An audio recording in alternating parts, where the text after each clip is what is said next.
Good morning, good afternoon, or good evening, and welcome to another episode of the Blacknight podcast, brought to you by me, Yay! Michele, CEO and founder of Blacknight, and accompanied by my able-bodied co-host, Jonathan, who is sitting somewhere on the other side of the Atlantic. Hello, everybody. So, Jonathan, what do you have on the menu for us this week? What are we going to be talking about? There is a lot to talk about. A lot has happened in the last 2 weeks since we last did a podcast. I think we'll start off with something that's completely and utterly ridiculous, and I'm pretty sure you agree with me. The announcement that the new owners of the .sexy domain name have risen the price 9,900%. And that is not a mistake. I checked my math multiple times. Yeah, that one is I'm trying to think of a diplomatic way of describing it. It's crazy. It's a crazy price increase. Okay, new market forces. People can choose to price their product at whatever price point they want to, etc., etc., etc. All for that. But oh my God, that it means that that TLD is now just so expensive that nobody in their right mind is going to want to register any domains in that space. Absolutely not. And we should be clear that if you currently had a .sexy domain name before April 30th, you are grandfathered in at the old pricing. It's after April 30th. It's now the wholesale price is now so high, but with us, it's €2,900 a year for one domain name. We expect to sell loads. Oh yeah, totally. I can see there being a massive rush on .sexy domains. I mean, look, ultimately, if a registry wants to price itself out of the market, that's their call. There's not much we can do about it. It's a very strange thing to do, and people will look at the retail prices charged by various registrars. I mean, from our perspective, the way we price domains is usually on a basis of a percentage above the wholesale price, which covers the costs we have. Plus, we're a business, not a charity, so we obviously have to make money to pay staff, etc., etc. So what do you expect? Yeah, apparently the new owners of this TLD, and I keep saying the new owners, and so do you, because we don't actually know who the new owners are. It hasn't been made public. It's unclear who it is. The IANA listing for the TLD is what it was, a few weeks ago. That hasn't changed. Apparently, they have some different business model for using the TLD. So selling domain names to the public isn't really core to that, and that's fine. I mean, there's lots of things people could do with domain names that they haven't done, or they could have done, an entire domain extension that they haven't done. And maybe this lot have come up with something interesting. Who knows? I don't really care. Move on. Next topic. We'll find out, or not. Who cares? So yeah, on top of that, May is an exciting month for us because we have several new big domain name promotions starting. The big one is we now have a promotion to the end of the year for .shop. Now, from now until the end of the year, you can register a .shop domain name for $4.99 for the first year, excluding VAT. That's a great price. It was almost €10 before that. So that's a great way to get your shop online or combine it with our shop builder software. So we'll be crowing about that on social media quite a bit over the next couple months. It's a great deal, and it's a great way to get started with .shop. And I'm also an advocate of when you buy a .shop domain name, you should also buy the .store domain name as well and own both. So yes, but you've got an addiction problem. Let's face it. I do. And I believe .store is $7.99 right now. I mean, look ultimately, if a domain name is less than about €15, €20 per year, it's a negligible cost for a business. Yeah, it's actually $4.99 for .store. So you can get .store and .shop for under €10 now. Yeah, that's just for the first year. It'll renew at a higher rate, of course. Yes, of course. I mean, look, the domain, look, those domain names are reasonably priced anyway. We have them we're able to get them on promotion at the moment, which means that there's even less of an excuse not to get one. Like, we've seen a lot of businesses over the last 18, 24 months finally, bite the bullet, as it were, and actually launch some kind of online sales thing. And .shop for English speakers makes sense. More sense than .store. .store, I think, is still a pretty good domain, but just not as good for us because we use the word shop a hell of a lot more than we use the word store.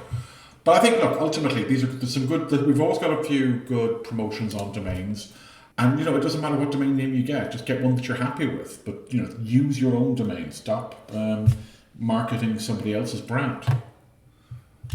So, speaking of, okay, some of this stuff is like inside stuff. It's more to do with stuff that we as a company are doing, but let's get that out of the way. So, one of the other things that we've had to do is, so we take, the kind of tax compliance and all that fairly seriously, as one would have to do. And we realized a few months ago that the rules for doing business in some countries were a little bit more complicated than they had been previously, and so we've been working with a few different companies and doing different things, and ultimately after running the numbers and looking at everything with more than one way, we realized that it wasn't financially viable for us to continue to do business in India. So we will no longer be accepting sign-ups or renewals from India. We don't, look, in the grand scheme of things, the reason why it's not financially viable is because we don't have a very large number of customers from India anyway. So we've been in contact with the existing clients and just pointed this out to them and saying that they need to find an alternative provider. Look, we don't have a monopoly on any of the services we offer, so there's plenty of other providers out there. But that's just the reality. When you're dealing with businesses across the world, there's some countries require you to do certain things, and while we're more than happy to comply with local law, it has to also make sense financially.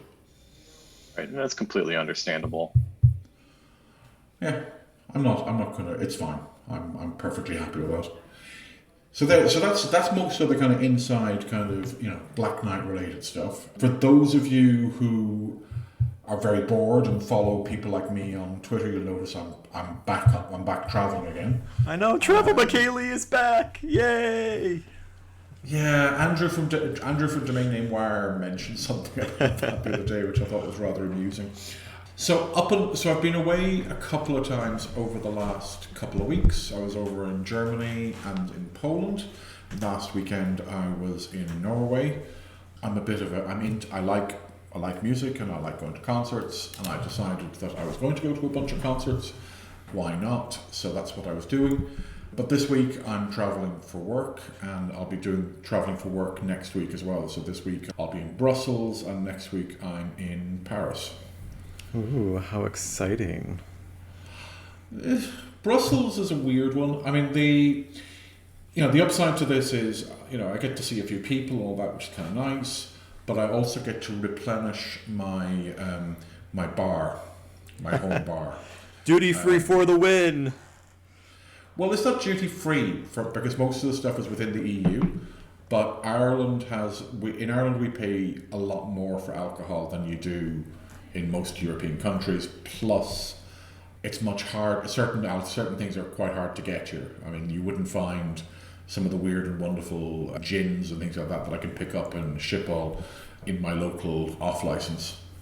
So I restocked a little bit over the last couple of weeks, and I will continue my restocking next week and the week after. Or sorry, this week and next week. Oh, you know what I mean. Over the next couple of weeks. I've kind of got a kind of a mental wish list of weird and wonderful things that I want to put back in my bar. And there's gaps that I need to fill. But on the more serious side, this week there's a meeting of the .eu Registrar Advisory Board. There's some interesting changes coming in .eu. Their contract was renewed there, so they've got that contract for another 5 years. but there's a lot of management changes going on there, and we know that there's a lot of interest from the European Commission around internet regulation. And that obviously will have a direct impact on .eu, because .eu is operated under a contract with the European Commission. So they'll be pushing a lot of stuff down to them. So just a matter of seeing, I suppose, really, if there's anything that's in the pipeline immediately that we need to deal with, which might mean, and by deal with, that might mean pushing back a little. And then next week is a meeting of the Internet Jurisdiction Project, which we're involved with, which is a lot of stuff to do with developing global internet policy for how to deal with domain name abuse and things like that, basically. Interesting stuff. Do we want to talk about my journey to the corridors of power? Oh, well, yeah, so I've handed over the baton in many respects with regards to the internet, to the I2C, the Internet Infrastructure Coalition, and you will be representing us at the Washington DC fly-in, which Yay. means, and I want to see photographs because I'm forcing you to wear a suit and tie. Yeah, you will. You will first get a haircut as well, so you look a little bit more, less like a wild. I'm not sure what, and more like a representative of a respectable company. You want to make sure I don't spend the whole time in the Udvar Hazy Aerospace Museum. I'm not going to react to that. Though that aerospace museum is definitely worth visiting. The Blackbird is totally worth it seeing. It is huge. Yeah, we've got a Blackbird up in Michigan. It's pretty impressive. But yeah, I'm really excited about going to DC. I haven't been to DC in 20 years, and I've never been to the Capitol. I know some of the events are going to take place in the U.S. Capitol building, so I'm excited to see where the sausages are made and to find out how some of these things work. And I'm sure I'll report all about it on our social media and on our blog as well. Yeah, I mean, look, it's an interesting experience. I mean, what I found fascinating about it in the past was, you're going into the offices of various representatives, but senators and representatives for both houses of the U.S. Congress, and each one is so kind of tied in with the region and the area that they're representing. So the one from Texas will have probably, I don't know, big Stetson hats or something. Cattle. Whereas the one from another part of the country will have some products and things like from that area in their office. Indiana will have corn. Probably. I mean, there's a lot of things like that. I mean, it's interesting. I think it's an interesting kind of way of doing things, because one of the things that the I2C has been doing since it originally was founded was to try and educate legislators about the internet and technology, so that they're making better decisions that are informed by facts, and that they understand the real business impacts of that. Which takes me on to another thing. So earlier today, the Irish Central Statistics Office put out something about data centres' electricity consumption. So this is something that we've been talking about a bit over the last, about 12 months, I suppose, at this stage, about how data centres are being kind of picked on, I suppose is probably this simple way of putting it, that it's very easy for people to say, oh, look at the data centres, they're using all this power, they're using all this water, they're using all these resources. This is going to cause a problem for this, it's going to cause a problem for that, etc., etc., etc. So the latest statistics, which is it's in the public domain, is that metered electricity consumed by data centres has gone from 5% of the total in 2015 to 14% in 2021, which of course is a fairly big jump. But the question that isn't being asked is, what is actually going through those data centers? I mean, are we talking about data centers like ours, or are we talking about data centers for the likes of Amazon or Microsoft and some of these other really, really big companies? I think we were discussing this internally earlier today when this came out, and our power usage obviously grows as our footprint grows. That's understandable, but it hasn't grown. It doesn't grow by hundreds of % or anything like that. But usage of internet services, cloud services, SaaS, all that has grown a lot over the last 2 years.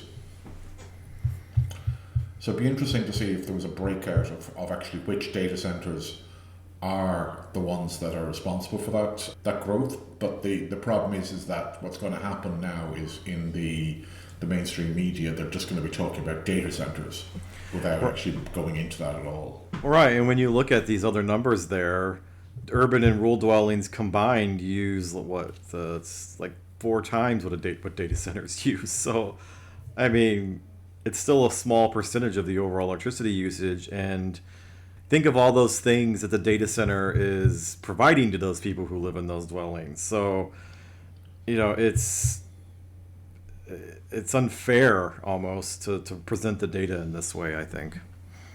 Well, it's not a matter of it's unfair. I think it's just overly simplistic. Yeah.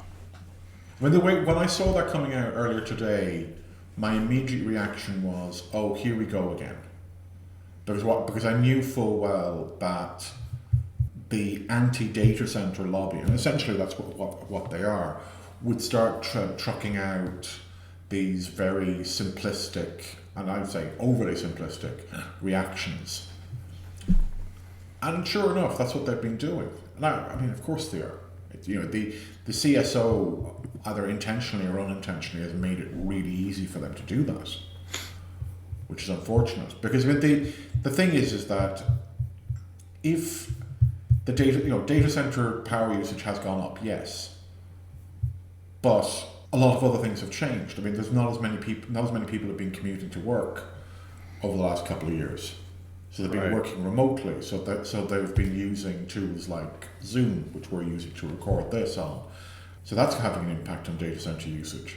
They're using collaborative tools. They're using lots of different things. I mean, I'm going to fewer in-person events, and not just because of any potential issues with COVID, but I think over the last 2 years we've seen that the technology has got to the point where you don't need to go to as many of those meetings. Like, we need to go to some of them, definitely, but we don't need to go as many of them. So, and of course, the irony that people complaining vocally about all this are doing so on social media that's running in a data center is not lost on me.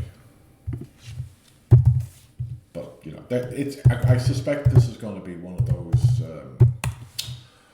things that it's going to get a lot of media attention over the next few weeks.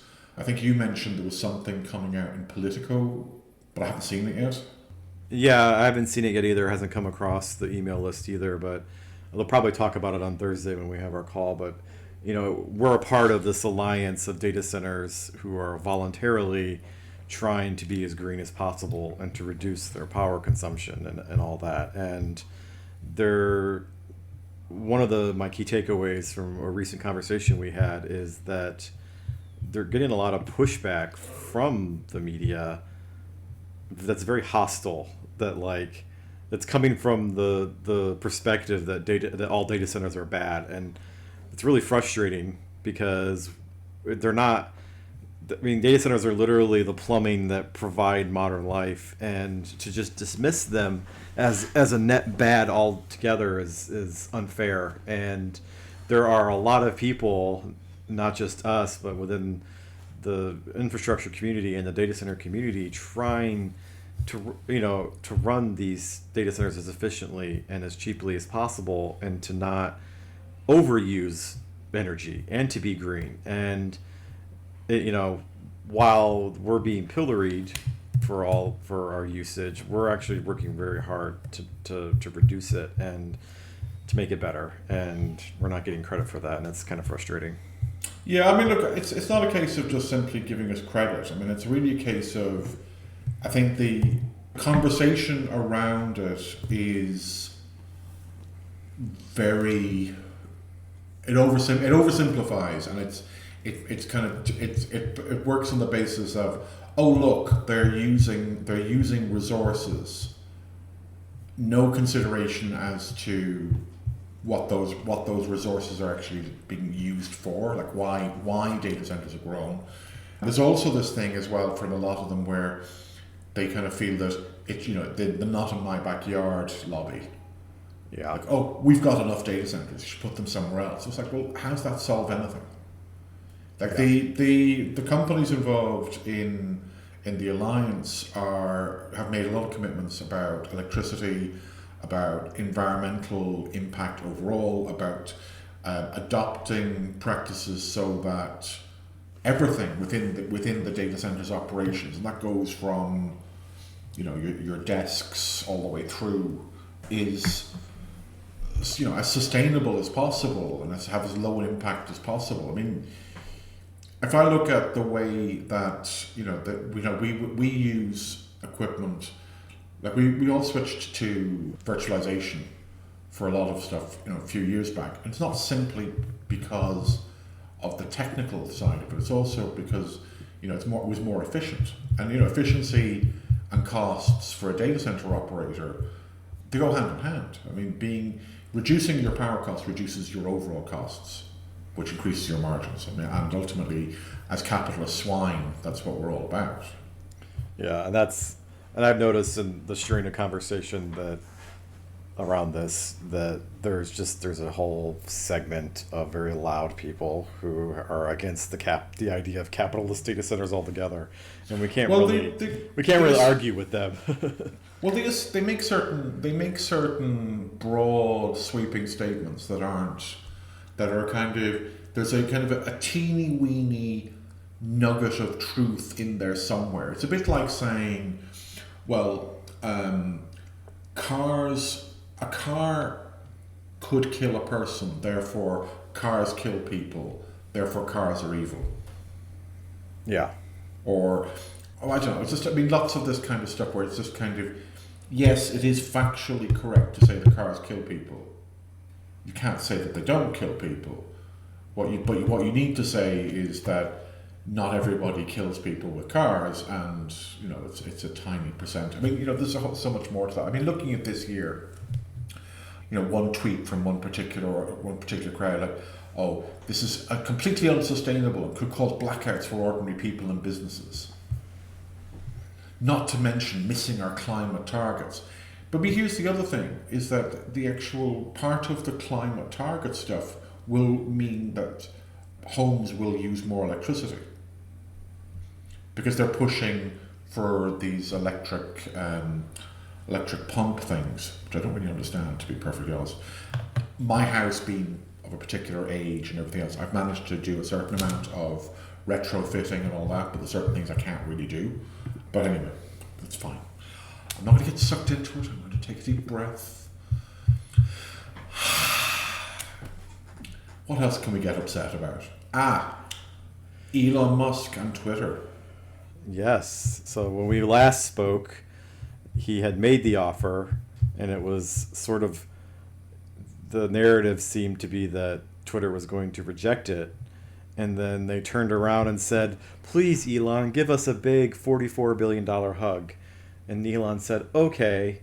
And so now he's actually buying Twitter, and the whole Twitter sphere is just off their rocker, going nuts that we've got a new billionaire overlord, ignoring the fact that billionaire overlords run all the media anyway. So, you know, I don't know about you, but I'm very frustrated at the discourse around this.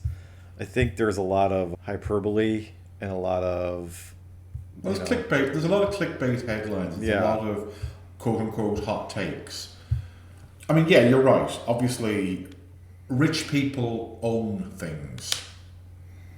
Yeah. There I've said it. Rich people own things.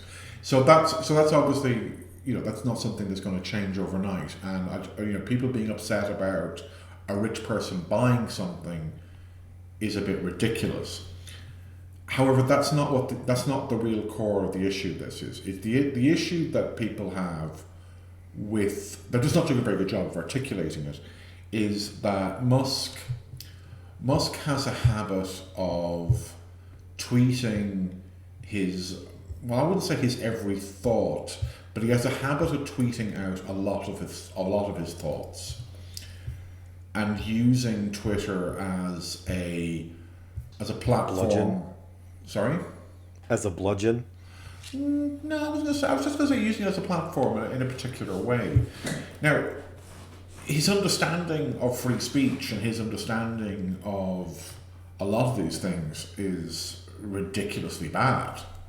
He has no understanding of content moderation, and he has that kind of oversimplistic, kind of almost childlike understanding of a lot of these things. I mean, it's this kind of, oh, it should be simple. Well, no, actually it's not. Just saying it should be simple doesn't make it so.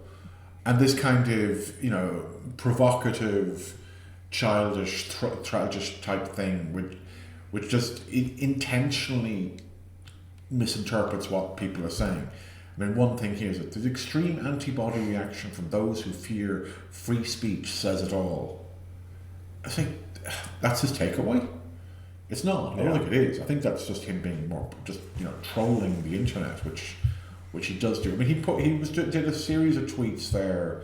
I think it was like last week where he was talking about things like putting cocaine back in Coca-Cola and what's the other thing he was talking about? That he would buy McDonald's but he couldn't fix the coffee machines or something. Though okay, let me explain this for the European audiences here. Okay, so McDonald's has delicious milkshakes, okay? If you say so.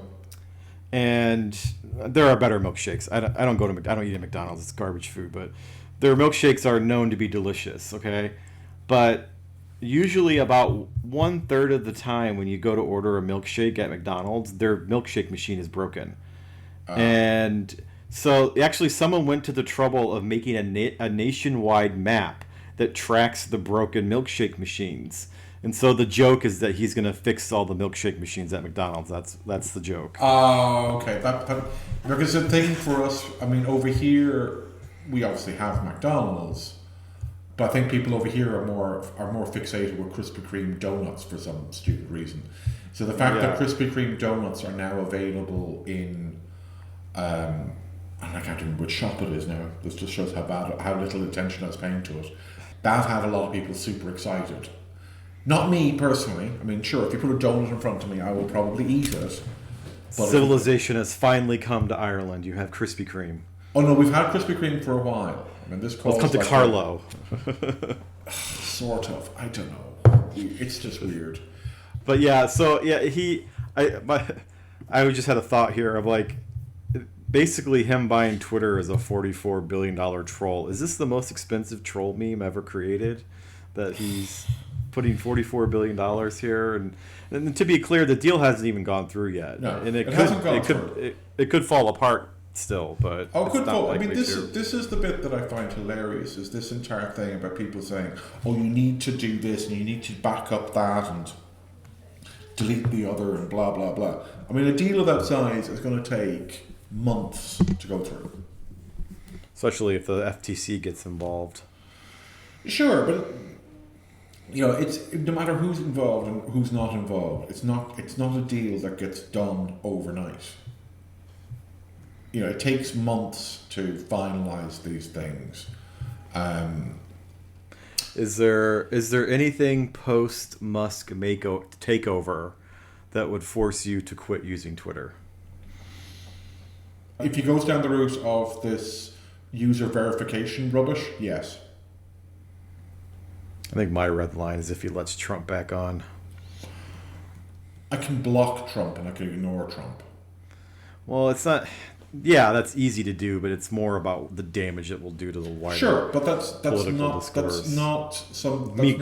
Me quitting it won't like solve that. It's just not, I just won't be participating in it. I don't know. I haven't decided. I love Twitter.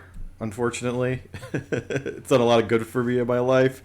So I don't know. Deleting the app just isn't really on my radar as things I want to do. I don't really care who owns it. It's not like Jack Dorsey was the most shining example of a billionaire owner.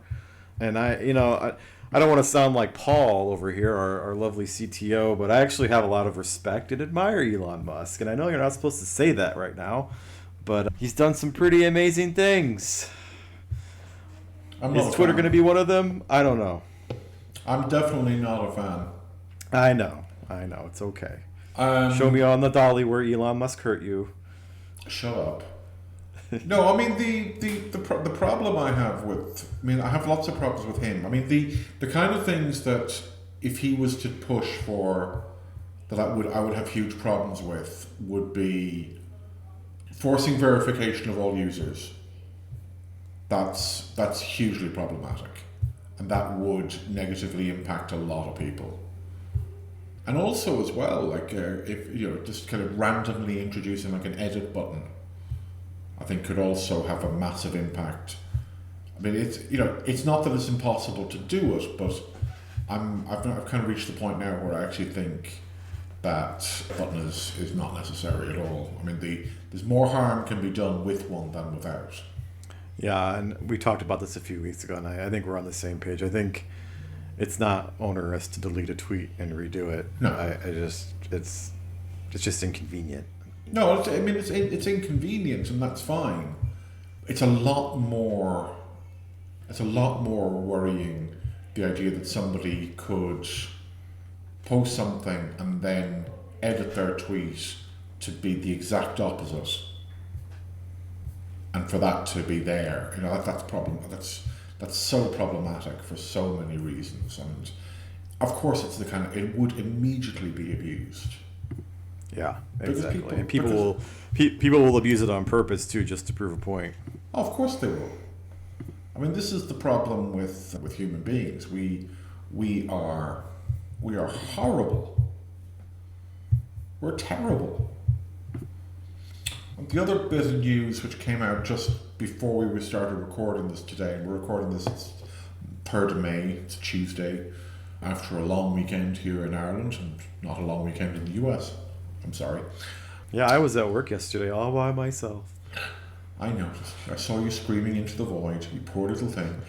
I just thought it was kind of interesting. Web Summit have inked a multi-year deal with Rio de Janeiro to run a conference there for the next 3 years. Which I thought that was interesting, because Is this replacing the one they currently run, or is this in No. addition to? this is an addition to. Oh wow, okay, that's a big expansion. So Paddy Cosgrave was down in Brazil, I think it was like last year sometime. He was down there talking to the government and all that. And Brazil is a huge country. It's got a big tech sector, plus as well you've got all of Latin America as well, just there. Rio, not sure why Rio, but just why not? Why not Rio? I mean, if everyone wants to decamp to beautiful Rio in the middle of the winter, it sounds nice. It's not that beautiful. I've never been. No, I mean Rio's okay, it's fine, but it's not the capital. Right. But look, it's an interesting move. It sounds like it could be quite a lucrative move. The actual details of the deal weren't disclosed, but he said enough that people were able to kind of work out roughly what it was worth, and it's worth probably 11 or 12 million euro a year to the company from some of the kickbacks from the Brazilians directly, plus all the ticket revenue, plus the sponsorship revenue, plus all the rest. I mean, it is a big money making machine. Are you gonna go? Excuse me? Are you gonna go? No. No. Flying to Rio is long and painful. I've done it, and I might have to do it again in the future, but I would need a good reason to go. Well, it's closer for me if It's actually you want to not. have representatives. It's actually there. not. It's probably actually further. It is actually, it's about the same distance. So the stupid thing is, because of the way the Earth curves, if you look at a map, you kind of get this misplaced impression of the distance to Rio, and you think, sure, that's fine. then you actually sit down and look at the flight schedules, and you realize, oh my god, it's a really, really long flight. Do you fly direct from Europe, or do you have to connect through Miami? No, you can fly direct from Europe. Oh, this what, a 13, 14-hour flight? Something like that. Ugh. Speaking of which, did you hear Qantas is going to start non-stop London to Sydney flights that take 20 hours? Yeah, not my idea of fun. Probably doable in business. Wouldn't want to do it in economy. I think that would just be painful. I think that would kill me. I think that would kill me too. My wife was like, yeah, I'm not doing it in any class other than first, as if we could afford first. Yeah, I mean, look, for getting from Europe to Australia it's a long slog. I've done it in economy. I've done it in business. Doing it in business definitely takes away some of the pain, but it's still painful no matter what way you're flying. It's just so long. If you're able to break it up into like two segments, so let's say you go from, say, Dublin to somewhere in the middle, and then you go from there to wherever. Sure, maybe. Yeah, I know. Right before the pandemic, Air New Zealand started flights from Chicago, and they would take 18 hours direct, and they haven't restarted them yet, but I suspect they will. But I was like, 18 hours, like, I think I'd still rather fly to LA and connect, just to get out and walk around. Yeah, it's long. Like for a lot of the flights from Europe to Australia, if you go with one of the Middle Eastern airlines, then you're connecting in Dubai or somewhere over that kind of way. If you go with KLM or KLM Air France or one of those, you're probably connecting in Singapore or Shanghai. And if you go with British Airways, I think they connect in Hong Kong. I think it's Singapore now. Well, anyway, the point is, you get a stopover somewhere along the way. Now, if you were able to book that so that you could take 24, 48 hours in that somewhere along the way, that might help a little, but it's really long. Anyway, that's not particularly interesting for our poor little podcast. The point is, Web Summit 3-year deal with Rio, which I thought was kind of interesting. I mean, they have been expanding the events that they've been doing. It'll be interesting to see how that plays out over the next couple of years. And I think, based on what I've seen over the last couple of weeks, travel is definitely coming back. Yeah. The lounge in Paris that I was in, what evening was that? Thursday afternoon, Thursday evening, was packed. It was a huge lounge and it was absolutely packed to the gills. The airports are struggling because they just don't have enough staff, and the flights are pretty busy. They're definitely kept busy. Yeah, I know. For me personally, I've got a busy summer coming up and it's busier than it's been in 3 years, between going to the I2 Coalition meetup in June, and then I've got a holiday in July, and you and I have a little mini trip at the end of July. Choo choo. And then choo choo. And then at the end of that month is NamesCon Austin. So we're gonna be all over the place. It's gonna be nice to go places. Yeah, I mean, look, the only frustration I have at the moment is the kind of rules and everything else are just all over the shop. Yeah, and I know here there are no rules anymore, so it'll be interesting to see how things are in July, leaving the country. It's still bizarre. There's no rules, but you still have to have a negative COVID test to get into the U.S., which is it's baffling that they haven't removed that yet. Yeah, and that's a problem. That's definitely a problem. I saw somebody who I know was posting about they didn't realize that the negative COVID test was still required, hadn't organised it in advance and missed all their flights. Oh man. It's weird. I mean, I'm doing an event next week. I'm going to an event this week in Brussels, and as far as I know, there's no special criteria. Or if there are, I haven't told us about it. But for the event next week, they've sent us an entire kind of list of things that they're doing around protocols and testing and everything else. And I could easily end up being stuck in a hotel in Paris if I fail one of these tests. Well, there's worse things. There's worse things that could happen.